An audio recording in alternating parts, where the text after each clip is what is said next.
Hello friends, നമസ്കാരം. ഇന്ന് നമ്മൾ പഠിക്കുന്നത് ഫണ്ടമെന്റൽ അനാലിസിസിന്റെ ചില ഡ്രോബാക്സ് ആണ്. 9 കാര്യങ്ങളാണ് നമ്മൾ അറിയേണ്ടത്.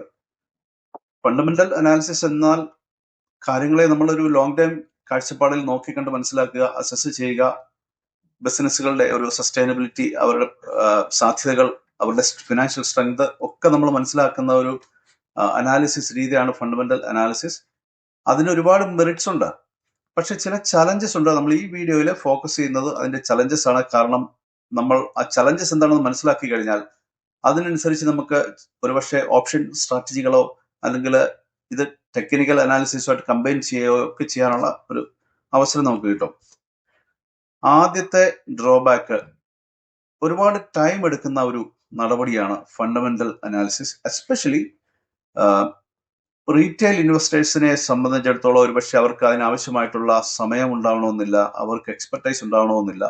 ഒരുപാട് പിന്നെ ബിസിനസ്സുമായിട്ട് ബന്ധപ്പെട്ടിട്ടുള്ള അല്ലെങ്കിൽ പൊതുവായിട്ടുള്ള സമ്പദ് വ്യവസ്ഥയുമായിട്ട് ബന്ധപ്പെട്ടിട്ടുള്ള ഒരുപാട് കാര്യങ്ങൾ ഫണ്ടമെന്റൽ അനാലിസിസിന്റെ ഭാഗമായിട്ട് കണ്ടുപിടിക്കേണ്ടതായിട്ടുണ്ട്. അപ്പോൾ അതിനൊക്കെ എടുക്കുന്ന ടൈം ആണ് ഒരു ലിമിറ്റേഷൻ. നമ്പർ 2, ഡിലേഡ് റെസ്പോൺസ് മാർക്കറ്റിൽ ഓൾറെഡി ഒരു ട്രെൻഡ് ഒരുപക്ഷെ ഫോം ആയിട്ടുണ്ടാവാം. അത് കണ്ടുപിടിക്കാൻ അല്ലെങ്കിൽ കണ്ടുപിടിച്ച് അതിനോട് റെസ്പോണ്ട് ചെയ്യാനൊക്കെയുള്ള ഒരു സമയം കൂടുതൽ എടുക്കുന്നുണ്ട്. അതുകൊണ്ട് ചില അവസരങ്ങൾ നമുക്ക് നഷ്ടപ്പെടാനുള്ള സാധ്യതകളാണ് അവിടെയുള്ളത്.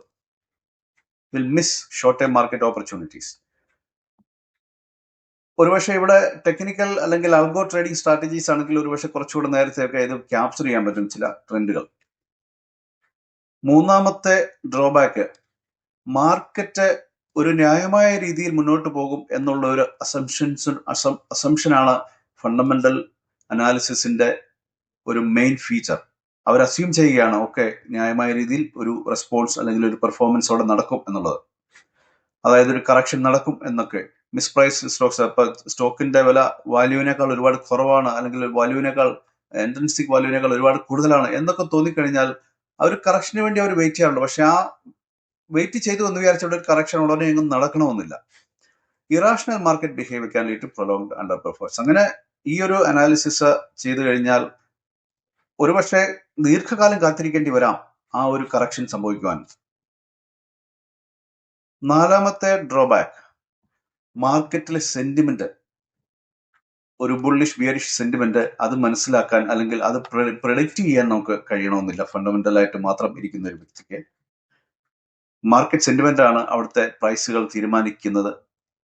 സോ ആ ഒരു ഡ്രോബാക്ക് ഉണ്ട്.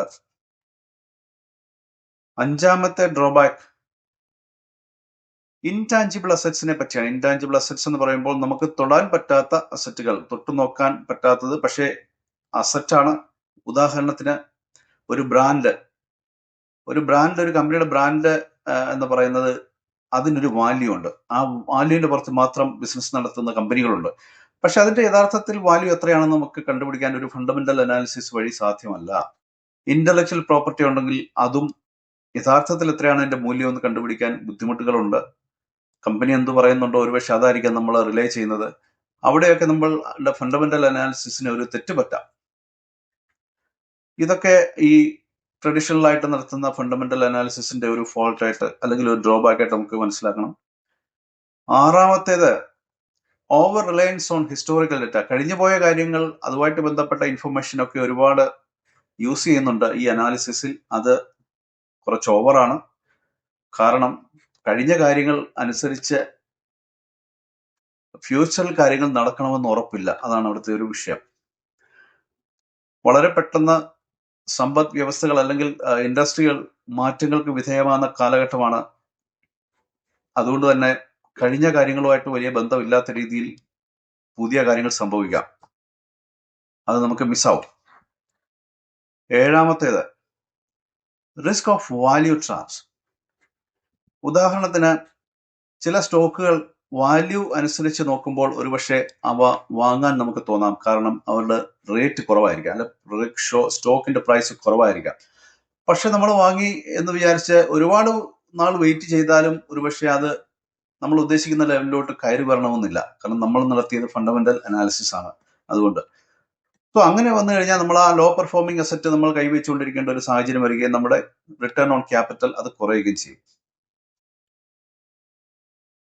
എട്ടാമത്തെ, under performance in bull markets. ഒരു ബുൾ മാർക്കറ്റ് നടക്കുമ്പോൾ അവിടെ നമുക്ക് ഫണ്ടമെന്റൽ അനാലിസിസ് നടത്തിയ ഒരു ഇൻവെസ്റ്ററെ സംബന്ധിച്ചിടത്തോളം അദ്ദേഹം ഇതോടൊപ്പം ഓടി എത്തണമെന്നില്ല. അദ്ദേഹം അനാലിസിസ് ഒക്കെ നടത്തി വരുമ്പോഴത്തേക്കും ഇത് മുന്നോട്ട് പോയിട്ടുണ്ടാവും. അത് ഗ്രോത്ത് സ്റ്റോക്കുകൾ, മൊമെന്റം സ്റ്റോക്കുകൾ, അതൊക്കെ വാല്യൂ ഇൻവെസ്റ്റ് ടാർഗറ്റ് ചെയ്യുന്ന അല്ലെങ്കിൽ ഫോക്കസ് ചെയ്യുന്ന സ്റ്റോക്കുകളിൽ നിന്ന് വ്യത്യസ്തമായിട്ടുള്ള ഒരു പ്രകടനം ഇവിടെ കാഴ്ചവെക്കണം.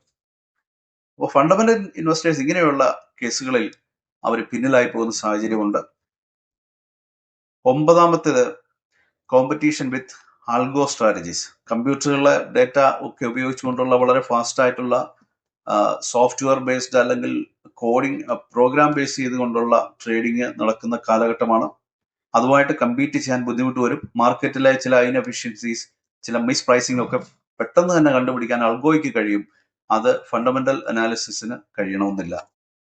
ഇത്രയുമാണ് നമ്മൾ അറിഞ്ഞിരിക്കേണ്ടത്. പ്രധാനമായിട്ട് ഈ വീഡിയോയിൽ നിന്ന് നമ്മൾ മനസ്സിലാക്കിയിരിക്കേണ്ട കാര്യങ്ങൾ. ഒരുപാട് സ്ട്രെങ്ത് ഉണ്ട് ഫണ്ടമെന്റൽ അനാലിസിസിന്, പക്ഷെ നമ്മൾ ഈ പറഞ്ഞ രീതിയിലുള്ള ചില ചലഞ്ചസും ഫേസ് ചെയ്യുന്നുണ്ട്. അതിനുള്ള ഒരു സൊല്യൂഷൻ മറ്റ് സ്ട്രാറ്റജികളുമായിട്ട് ഇത് കമ്പൈൻ ചെയ്യുക. ഫോർ എക്സാമ്പിൾ, ഏറ്റവും പ്രധാനപ്പെട്ടത് നമുക്ക് ഓപ്ഷൻ സ്ട്രാറ്റജികളുമായിട്ട്, എസ്പെഷ്യലി ഓപ്ഷൻ സെല്ലിംഗ് സ്ട്രാറ്റജികളുമായിട്ട് കമ്പൈൻ ചെയ്താൽ നമുക്ക് ഈ പ്രശ്നങ്ങളെയൊക്കെ മറികടക്കാൻ പറ്റും. ഓൾറൈറ്റ്, കാര്യങ്ങൾ കൂടുതൽ പഠിച്ച് ഗ്രൗണ്ട് റിയാലിറ്റിയുമായിട്ട് നമ്മൾ അഡാപ്റ്റ് ആവുക എന്നുള്ളതാണ് ഇതിന്റെ ഒരു solution. Thank you for watching this video. Please like, share, comment and subscribe. Happy investing.